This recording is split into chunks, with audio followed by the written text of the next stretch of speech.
সাইয়েদনা ওমর ফারুক বলেছেন, মুতু ক্বাবলা আন তামুতু, মরার আগে একবার মরো। হাসিবু ক্বাবলা আন তুহাসাবু আলাইকুম, তোমার হিসাব নেওয়ার আগে তুমি একবার নিজের হিসাবটা করো না।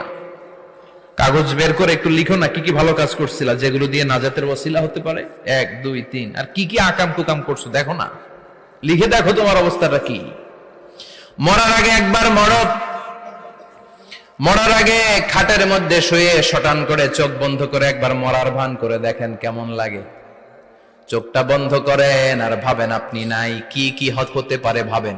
আপনার ছেলেমেয়েরা কান্না জুড়ে দিবে, আপনার প্রাণের স্ত্রী বিলাপ শুরু করে দিবে, বন্ধু বান্ধবের চিৎকার আর মাতম, স্থানীয় এলাকার মসজিদে ঘোষণা, অমুক এলাকার নিবাসী অমুক ভাই অমুকের ছেলে অমুক দুনিয়ায় নাই। সব আত্মীয়রা চলে আসবে, ফেসবুকে স্ট্যাটাস দেয়া হবে, সবাই সবাইকে জানাবে বিকাল 4টায় অমুক হাই স্কুল ময়দানে আপনার